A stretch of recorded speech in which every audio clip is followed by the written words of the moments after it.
All right, welcome everyone. It is getting to be that part of the semester where things start getting a little Mhm. frantic. So thanks for making some time and space to come and hang out with me. I envision this to be more interactive than anything else, but and just thinking about the conversations around HSIs, all of the colleges that participate in Catch the Next are HSIs.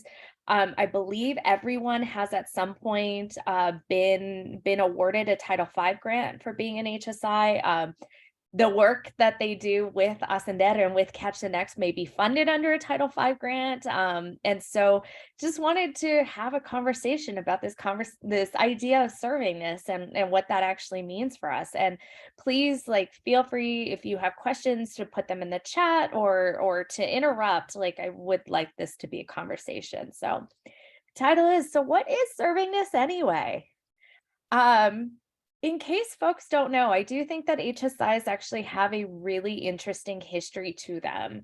And so, 1960s, more Latinos are starting to go to college, to graduate from college.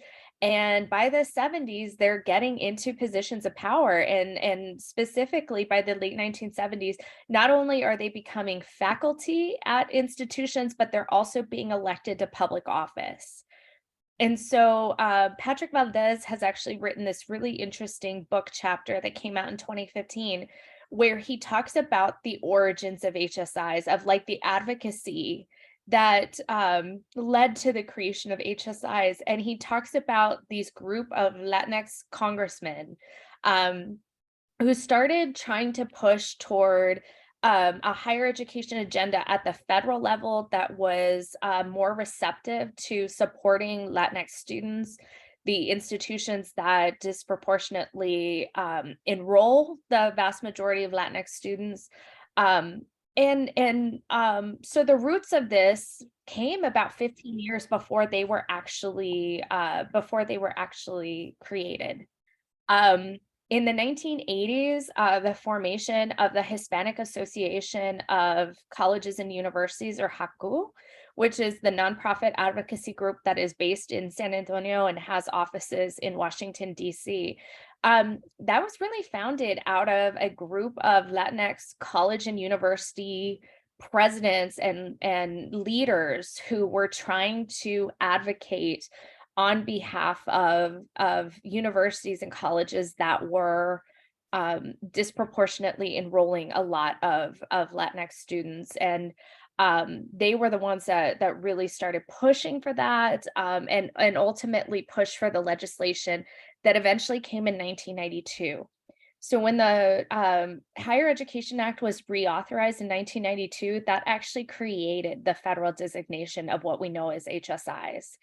And then it was the later reauthorization in 1998 that also created some of the funding mechanisms um, and also refined the definition of what an HSI actually is.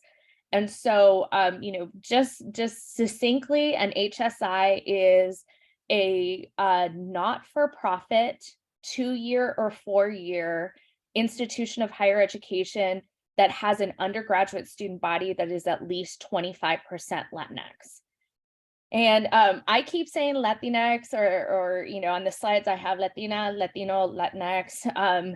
I usually will say HSI or Hispanic because that is the federal term for the designation. So in case you wonder why I keep changing between Latinx and Hispanic, I'm not doing that without purpose. But yeah, so 1992 was the time that these were created, or as some scholars have said, it's almost like these were invented institutions.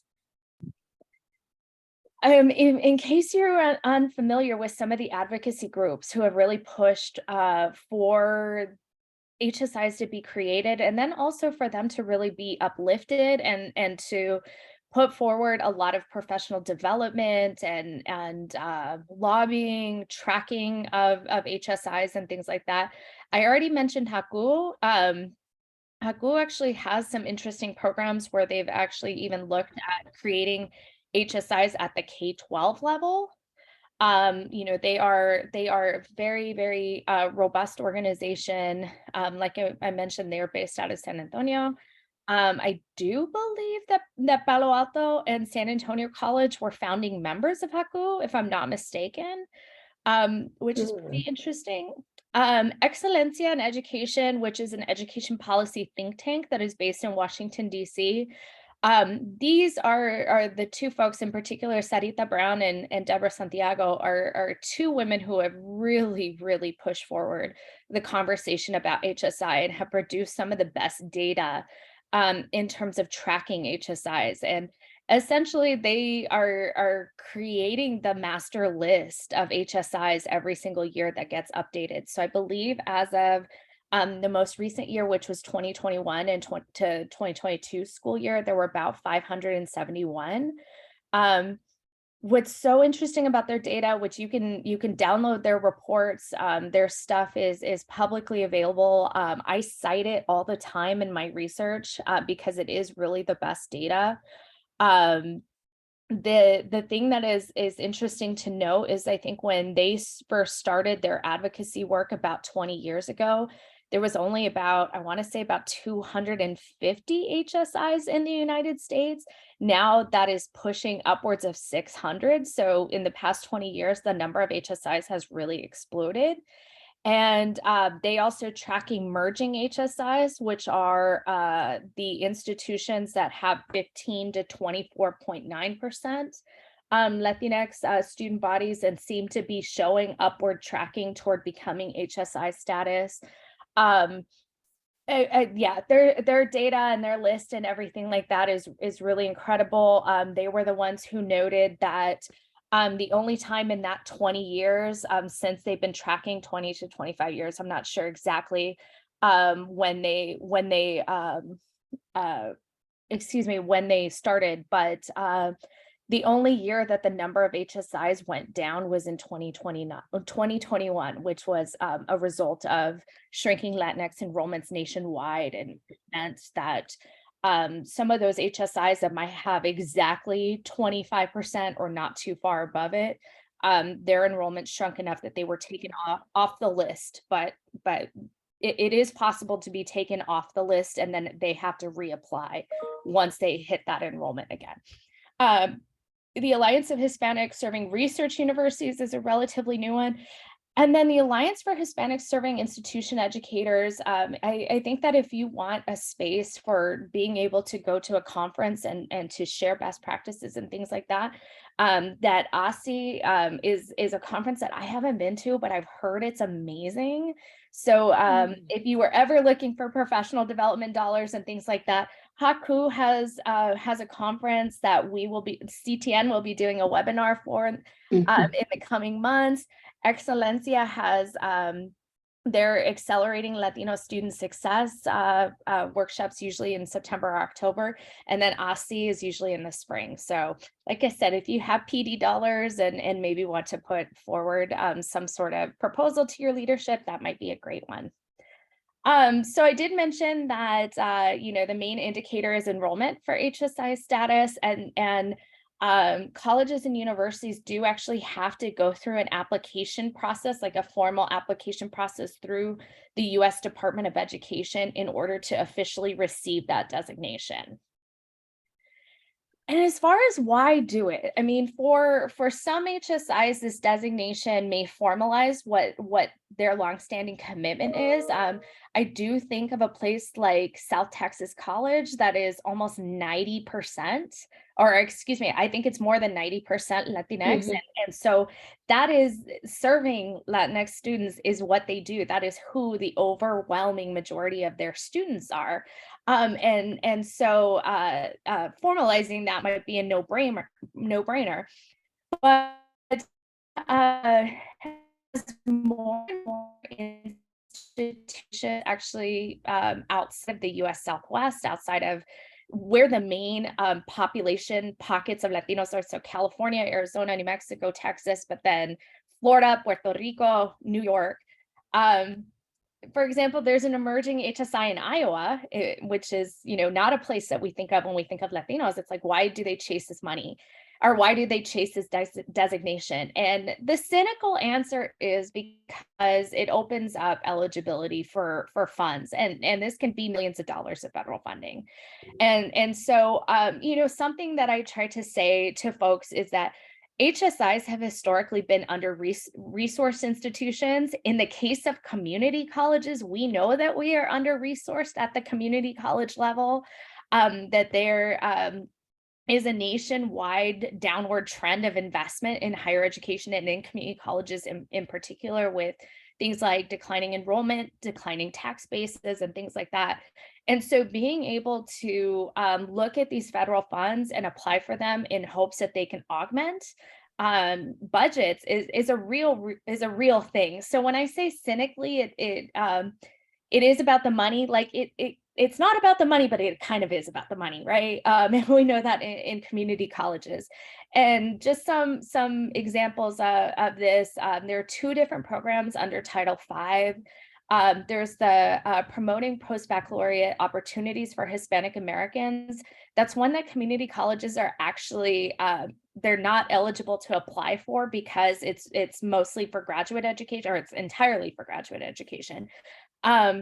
But they are eligible to apply for the Developing HSIs funds, which is about building institutional capacity, infrastructure, basically everything except research in the service of Latinx students. The National Science Foundation has started its own HSI program. The National Endowment for the Humanities has one.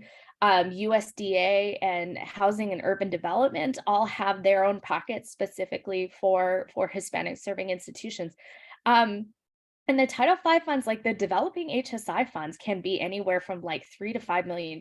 So it's a lot of money that HSIs are able to use to build programs, or invest in endowments, invest in actual physical space like classrooms or laboratory equipment and things like that.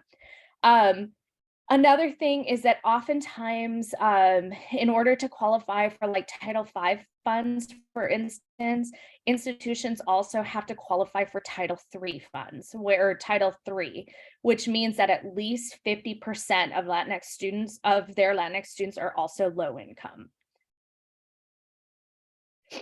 And so, I mentioned that HSI status is based on enrollment, and it's not based on outcomes. There's not like an additional part of the sentence that says, and of these 25% or more of students that exist on your campus, at least like so many of them must complete a degree or certificate, or we must be able to measure their success in whatever way, insert outcome here. And so there have been scholars, Francis Contreras has talked about this, Anne Marie Nunez has talked about this, Estela Ben-Simon, Gina Garcia has talked about this, about whether or not institutions are actually serving. Like, are they Hispanic serving, or are they Hispanic enrolling? And HSIs are very different from other kinds of minority serving institutions, like historically Black colleges and universities, or tribal colleges and universities. And so where is that accountability around making sure that if the HSI is going actively after these federal dollars, then are there mechanisms built into that to ensure that those dollars are actually invested in the success of Latino students?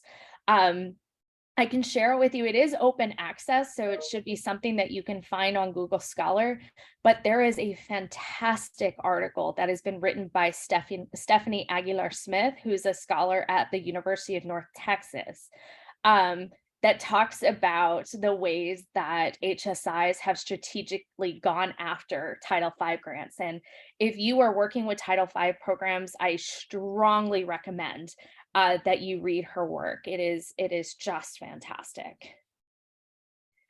So what does serving actually mean? I want to actually take a quick pause and to ask y'all to you can either put it in the chat, or if you want to unmute yourself and share. I would love to hear your reactions of what serving actually means. And if possible, like, can you even give an example of what serving means?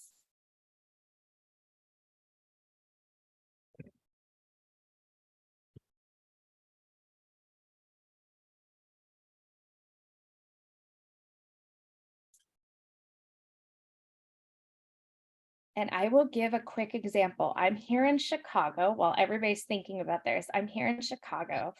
I just spent the afternoon at Wilbur Wright College, which is one of the city colleges of Chicago, which is also one of the Seal of Excelencia winners, which means they have demonstrated this like excellence in serving Latinx students. And one thing that they were talking about all over campus was the ways that they are constantly creating services and assistance and things like that for undocumented students. Even though we know not all undocumented students are Latinx, a lot of them are, there is, you know, a Venn diagram of many undocumented students are in fact Latinx. So it was interesting to see the way that they want to make sure that they are really paying attention to some of the subgroups within the Latinx population. All right, let me see in the chat. All right, so Stacy says it means serving your student population holistically and not just making sure they get in the door. So Stacy, I'm gonna pick on you for a second, since you're at St. Mary's and you work with a lot of faculty. How do you teach faculty how to work with their students? I'm at Olive Lake, and so with working with students at Olive Lake, a lot of the faculty there, that's cool. A lot of the faculty there, they were themselves students at Olive Lake, or they've been there for so many years that they already know what the university has kind of needed to grow. Mm-hmm. And so whenever we do get a Title V grant, they're eager to work on the projects that the grant brings upon, because they know it's going to bring the needle forward in regards to recruitment, retention, and persistence. So I love that about the university. Yeah, thank you for that. All right, Dr. Chavez says serving means that you are willing to lean in and meet the needs of students. It means that you are moving beyond a transactional relationship to one that's transformative. I love that, especially getting away from that transactional, like the neoliberal economic, like business models of higher education, right? Claudia, I think you were going to unmute. So yes, one of like my models, I guess, has always been to like never forget where I came from, right? And so one of the things that I recently connected with my alumni with my school district where I came from was SAISD, Central Independent School District. And so I signed up to be like a mentor to students who have graduated, so that way I can help them like while they're navigating higher ed, right? I did it, so let me help other students who came from the same background as me, same school system as me, to help them reach their academic goals too. So I think it's important to kind of give back, right, to your community. Oh, that's beautiful. Thank you for sharing that. Does anybody else have any sort of examples? There's a lot of things that we could say. I'll give it a sec.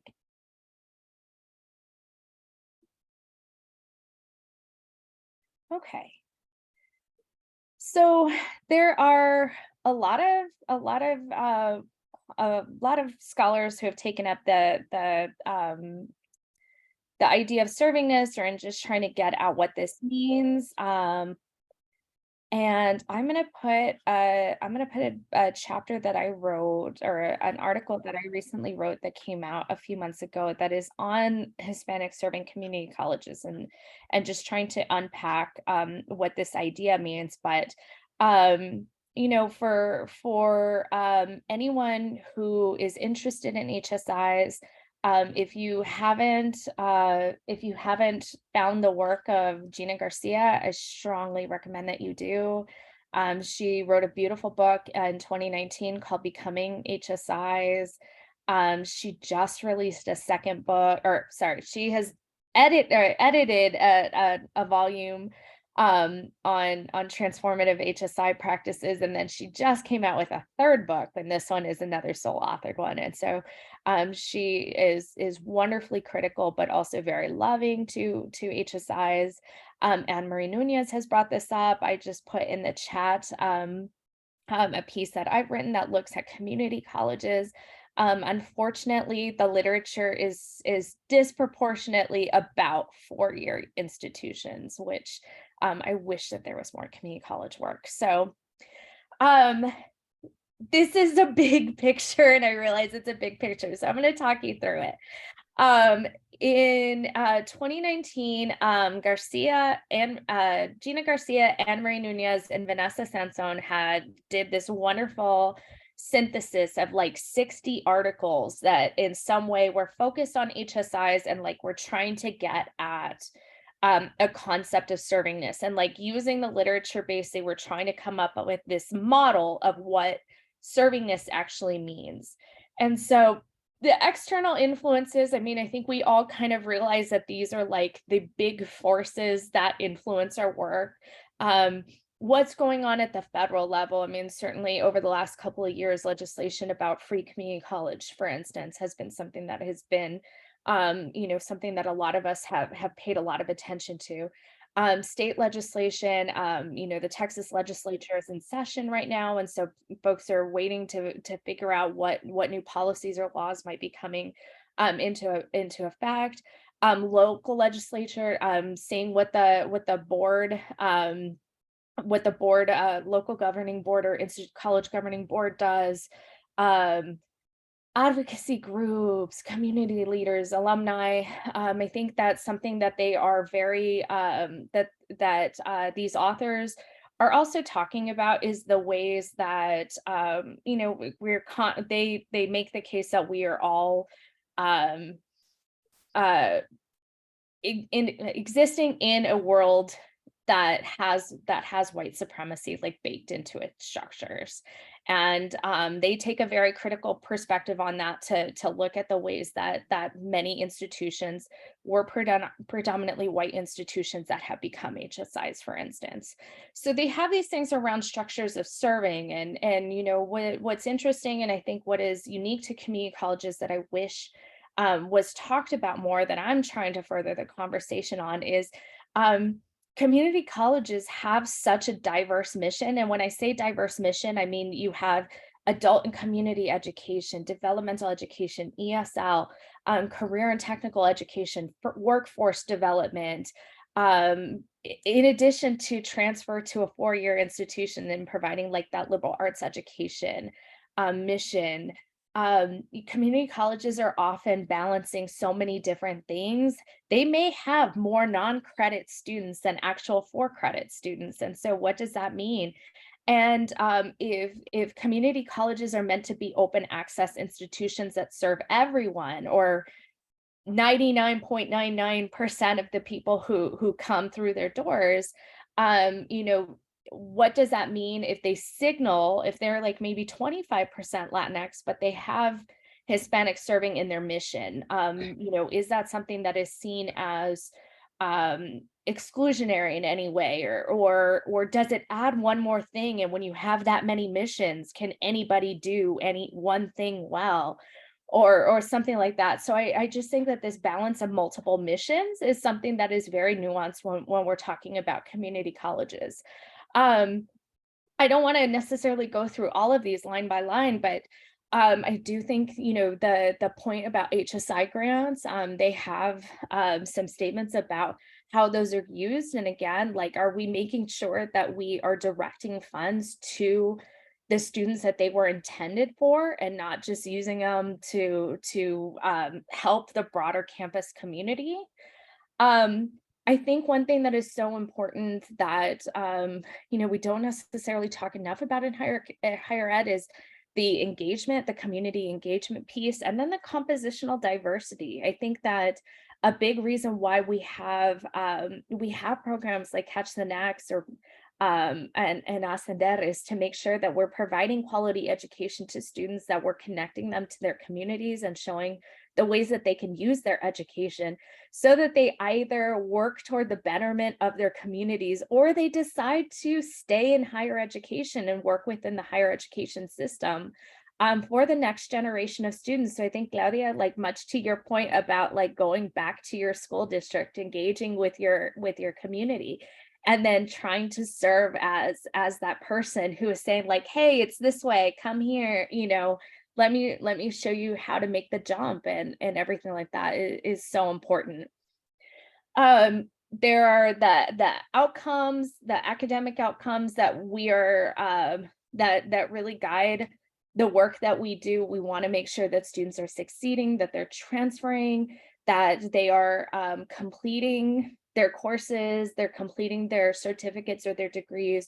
But I do think that these non-academic outcomes are also so very important in terms of social agency, racial identity, even that civic engagement, and in really hoping that students see the value in their education and the ways that they can use it to uplift and really give back to their community, to the neighborhoods that they're from, to their families.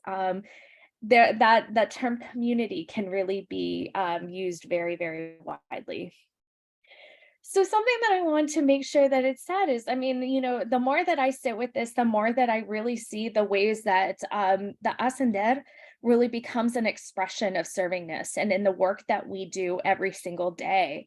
We know that even though that Ascender is not exclusively for minority, or it's when I say it's not exclusively for minoritized students, I mean, it's not exclusively for Latinx students. We want to target the students who qualify for the program, which is really about, you know, students who may need a little extra help, both in terms of the college readiness definition, their TSI score, making sure that they're successful for those gateway courses, and in helping them to adjust to the college environment. We want them to be successful. So we have, even though we're not saying it's just for minoritized students or our program is just for Latinx students, we have attracted the vast majority of our students that have been served in the program have been Latinx.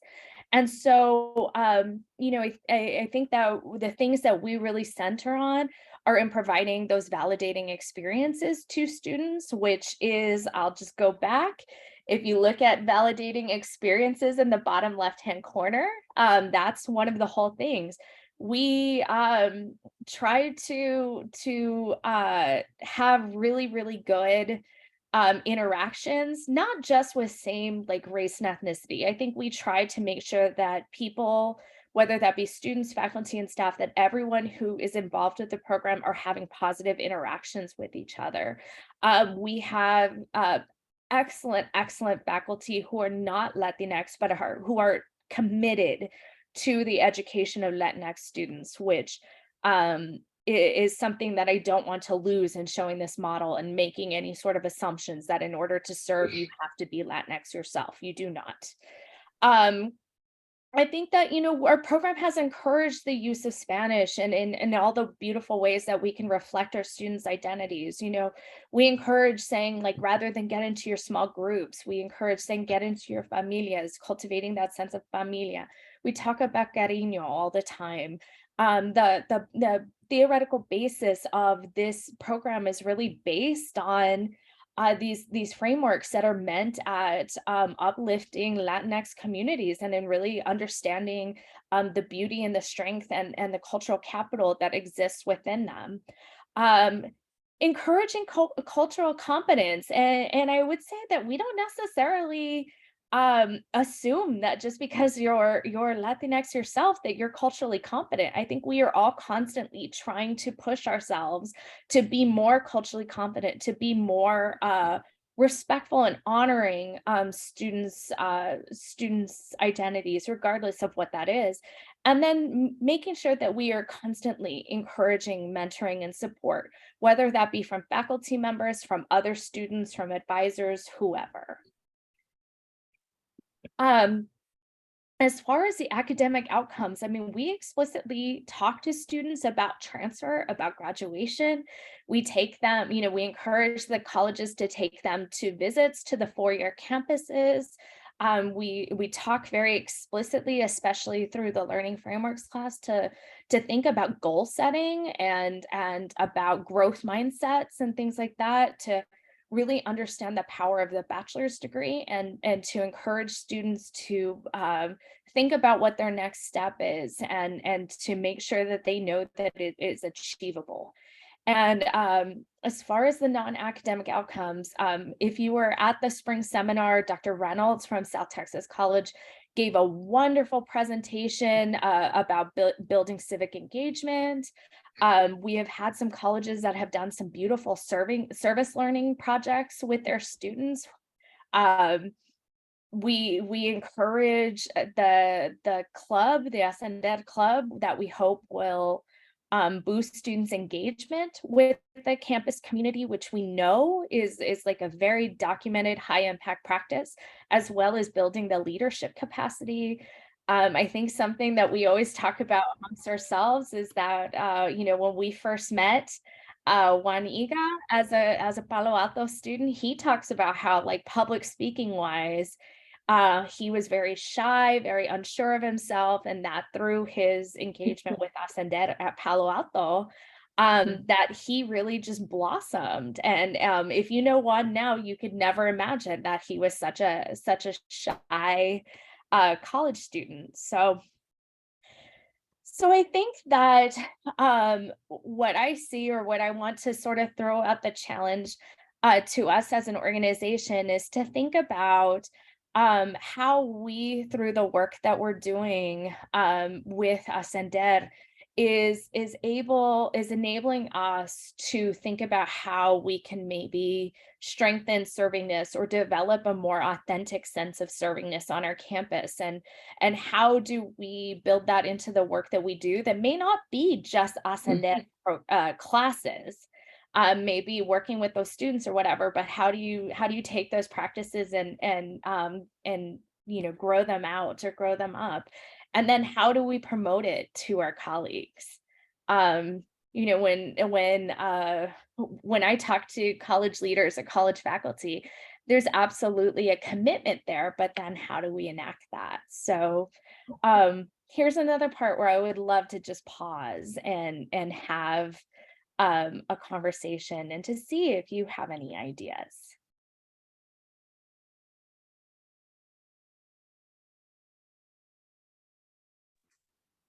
I think it starts because it's and even being like Latino, right? Like it's hard to even ask for help or reach out. So I think it's I think I try to put a lot of work in to building relationships with my students and building that trust, because I think we have to start there so that way they feel comfortable coming to me, whether after class or during office hours, or reaching out, and I, you know, I let them know my background, that I was an advisor, so I can help you there if you need to. So I think it's hard. I see it as at least to reach out sometimes for help.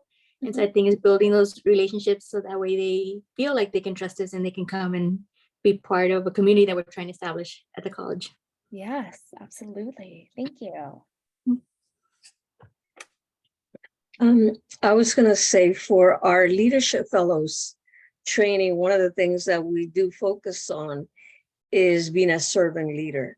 You know, first of all, we look at the kinds of leadership styles that people may want to pursue, but then we talk about the significance of going beyond and really, you know, taking the mission of the organization or the well-being of the community or the students that you're trying to serve into account, and let that be your guide.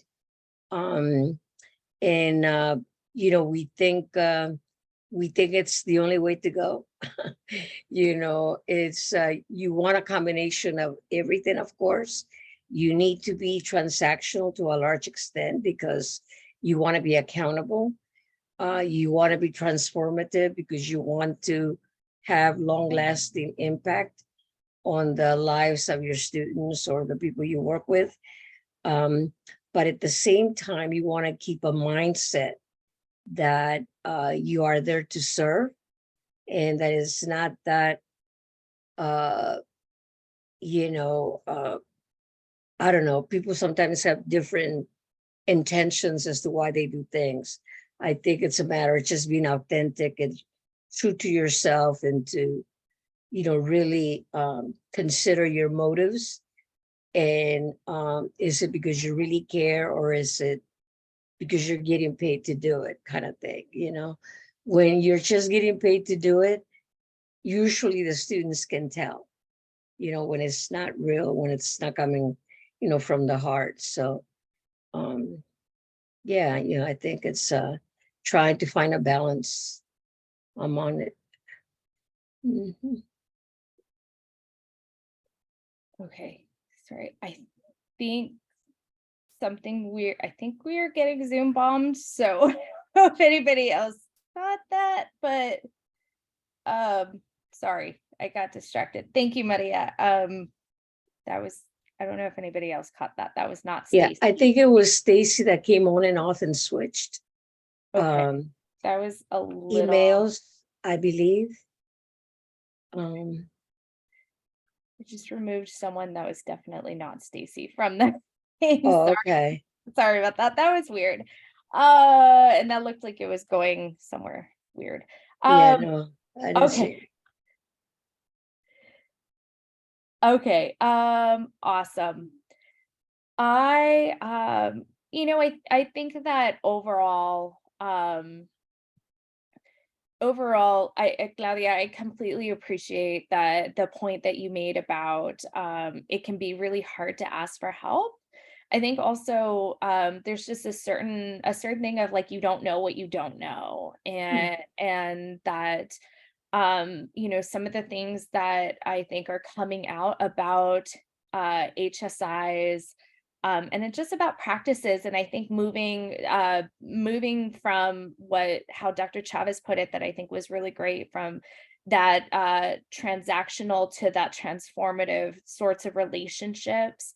Sometimes it can be hard to be like, I don't know what to do. I don't know how to start this work. And it does, I think, require a lot of vulnerability or humility in that case and stuff like that. So, I think that there are really great resources that are out there.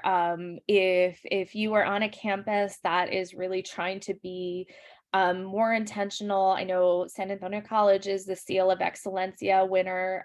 South Texas colleges, there's only like 8 or 9 community colleges out of all of the winners over the last few years that are community colleges.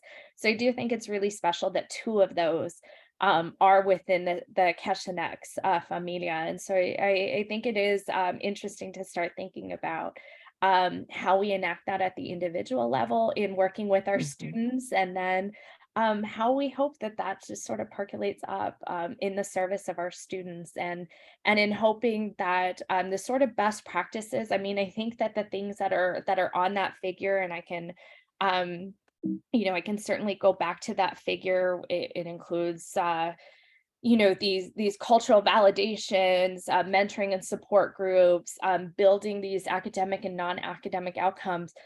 These can be things that non-Latinx students can also benefit from. These are not necessarily specific to Latinx students, and we hope that will help the college serve more effectively the students who come to us for their education. So are there any questions or anything that that folks want to talk about in this vein? I just want to add to Dr. Chavez, and that I think means a lot, which is I think we need, like, and I make an attempt in class to be very authentic. Like, I don't have to, given my position, that still being genuine, that I genuinely care about their best, and to be genuine. And I think that is what helps build that and foster that trust. And so I think that's important. I like that Dr. Chavez mentioned that. Absolutely. And some of the even though I do feel like it is kind of a trope, and I don't mean to say that in a bad way, but there is that saying about people may not remember the things you said to them, but they'll remember the way you make them feel. I do think that is so much of what you're getting at, both of you, in terms of just building that authenticity, like hopefully creating those safe spaces where if a student is in trouble, and that can be in so many different ways that we work with students, that they do feel and know that they can come to you and to reach out and know that you will help them in every way possible. So I wanted to draw your attention to the chat because I put in a couple of different files. I shared my PowerPoint presentation. I also put, I mentioned the work of Stephanie Aguilar-Smith. I put in her article in the chat as well as one of my articles. So if this is anything that you are interested in knowing more about or would love to chat about, please let me know, because I love talking about these issues. You know, one thing I wanted to point out from the chat is Dr. Chavez had shared that Catch the Next has been highlighted in Excelencia in Education's What Works database. So that's available online if you were just ever needing to look at what other programs are doing at various levels, maybe get some inspiration or anything like that. That is a great resource, and we are included in that. So please know that you are contributing to something that has been nationally recognized as well, by both Latinx organizations like Excelencia in Education and not Latinx organizations like the Gardner Institute. So, all right. If there are any questions, let me know. Otherwise, I just want to say thank you for being here, especially this hectic time of year. If you're in San Antonio, enjoy Fiesta. I'm very jealous that it's Fiesta time. And otherwise, take care, get through finals, and I hope everybody has a great rest of your day. Great. Thank you. Thank you, Erin. Have a great day. Have a good Good to one. see everybody. Bye. Bye. You know what I was thinking about?